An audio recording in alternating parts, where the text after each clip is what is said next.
Assalamualaikum warahmatullahi wabarakatuh. Perkenalkan, nama saya Pelitati dengan NIM 2416040112. Di sini saya akan menjelaskan mengqashar sholat bagi yang musafir. Mengqashar sholat ini adalah memendekkan atau mengurangi rakaat yang awalnya 4 rakaat menjadi 2 rakaat bagi seseorang yang berpergian jauh atau musafir sebagai kemudahan dan rahmat dari Allah Subhanahu wa Ta'ala. Contohnya seperti zuhur, asar, isya itu 4 rakaat, jadi bisa dipendekkan menjadi 2 rakaat. Tetapi untuk sholat subuh dan maghrib itu tidak boleh dikurangi lagi rakaatnya karena sudah tetap. Selanjutnya, dasar hukumnya terdapat dalam Al-Quran, Quran Surah An-Nisa ayat 101 yang artinya, dan apabila kamu berpergian di muka bumi, maka tidaklah mengapa kamu mengqashar sholatmu. Quran Surah An-Nisa ayat 101. Selanjutnya ada syarat-syarat mengqashar sholat. Yang pertama itu sedang dalam perjalanan jauh, yaitu musafir harus dalam perjalanan jauh dan tidak dalam perjalanan yang dekat. Minimalnya jaraknya itu 80-90 km. Jika di bawah 80 dan 90 km itu, maka tidak boleh mengqashar sholat. Selanjutnya, perjalanan bukan untuk maksiat.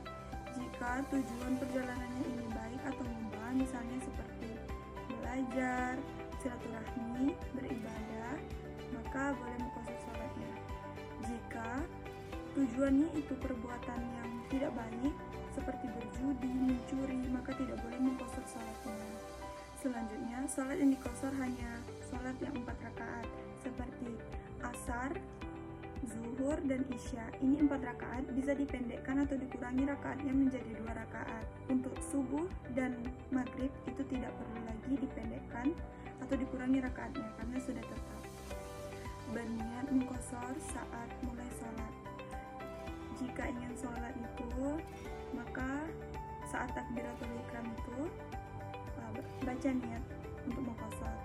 Jika seseorang sudah membaca sholat yang sempurna 4 rakaat, maka tidak boleh diubah sholatnya menjadi qashar di tengah-tengah sholat.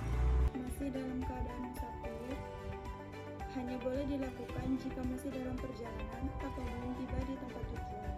Jika sudah tiba di tempat tujuan dan berniat untuk tinggal lebih dari 4 hari, maka tidak boleh diqashar lagi. Selanjutnya ini, sholat dilakukan dalam waktunya. Hanya dilakukan pada waktu sholat, kecuali jika digabung dalam jamak, misalnya zuhur dan asar di jamak. Selanjutnya, tata cara mengqashar sholat bagi musafir. Yang pertama ini niatnya yaitu aku niat sholat fardu zuhur 2 rakaat dengan qashar karena Allah Ta'ala. Lalu takbiratul ihram, membaca surah Al-Fatihah, lalu ruku, iktidal, sujud, duduk di antara 2 sujud, duduk tasyahud awal, duduk tasyahud akhir, lalu membaca shalawat Nabi, dan yang terakhir ini salam. Sekian penjelasan dari saya untuk materi tentang mengqashar sholat bagi yang musafir. Wassalamualaikum warahmatullahi wabarakatuh.